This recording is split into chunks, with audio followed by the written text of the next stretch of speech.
51 जो नए लेजिस्लेचर हैं उनका ट्रेनिंग सेशन जो है वो जल्द ही शुरू होने वाला है।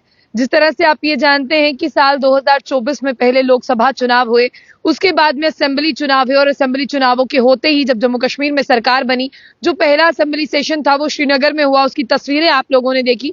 लेकिन अब जो दूसरा असेंबली सेशन होगा वो जम्मू में होगा। और फिलहाल के लिए आपको बता दें कि जो खबर है यहाँ पर वो बहुत ज्यादा बड़ी है, क्योंकि आपने देखा कि 90 सीटों पर चुनाव हुए जिसकी बात करते हैं, उसमें से 51 नए विधायक हैं यानी लेजिस्लेचर हैं। और अब इनका जो ट्रेनिंग सेशन है वो शुरू होने वाला है, क्योंकि हर किसी काम के लिए ट्रेनिंग बहुत ज्यादा जरूरी रहती है।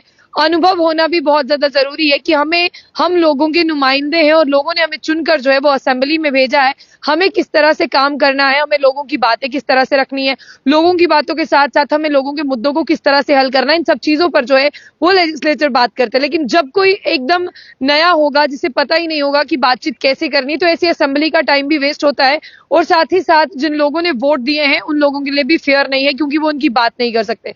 तो मैं आपको बता दूं कि कुछ ही दिनों में ये खबर आ रही है कि जो 51 नए जीते हुए विधायक हैं उनका असेंबली सेशन जो है, असेंबली सेशन से पहले जो उनका ट्रेनिंग पीरियड शुरू हो सकता है, जो पहली बार बने हैं।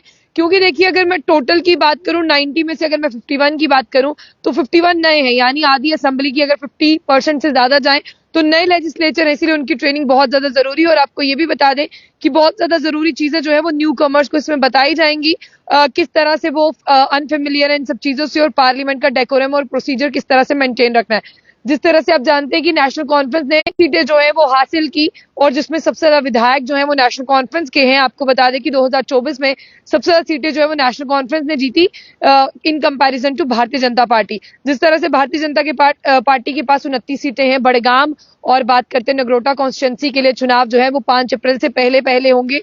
लेकिन अब आपको ये भी देखना होगा, जिस तरह से 6 इंडिपेंडेंट है और पीपल डेमोक्रेटिक पार्टी से भी हैं, 2 कांग्रेस से हैं और एक आम आदमी पार्टी से हैं, यानी 6 कांग्रेस पार्टी से हैं। लेकिन आपको बता दें कि इन सब लोगों को लीड करने के लिए यहाँ पर प्रीवियस लेजिस्लेचर एक्सपीरियंस की बात करते हैं जो नेशनल और रीजनल लेवल पर है।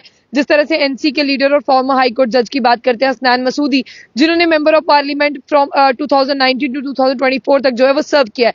इसी के साथ पीडीपी के मीर मोहम्मद फयाज भी हैं जो राज्यसभा मेंबर भी हैं, और भारतीय जनता पार्टी के विक्रम रंधावा भी हैं जो फॉर्मर मेंबर भी रह चुके हैं। लेकिन इसके साथ साथ अगर हम बात करते हैं यहाँ पर कि देखिए, इन तमाम लेजिस्लेचर की बात करते हैं, इनके लिए जो ट्रेनिंग पीरियड शुरू होने वाला है ये बहुत ज्यादा फायदेमंद उन लोगों के लिए भी रहेगा, क्योंकि देखिए आप लोगों ने इन लोगों को वोट दिए कि जाइए आप लोग हमारी बात करिए। अगर इन्हें राइट वे राइट बात पता नहीं होगा तो आपकी बात जो है वो नहीं हो पाएगी। इसलिए बहुत ज्यादा जरूरी है कि इन्हें जो है असेंबली कॉन्स्टिट्यूंसी से जो अनफेमिलियर चीजें हैं उनसे फेमिलियर कराना, क्या एथिक्स है, क्या सब चीजें हैं, क्या नई गाइडलाइंस है, इन सब चीजों को जो है उनसे रूबरू कराना। फिलहाल के लिए आपको कैसा लगा, और जो अगली असेंबली होगी वो जम्मू में होगी, तो देखते हैं जम्मू के मुद्दों पर क्या कुछ बातें होती है, किस तरह से बजट सेशन में ये सारी चीजें होने वाली है। फिलहाल जाने से पहले जो बुलेटिन न्यूज को लाइक और फॉलो करना ना भूलें।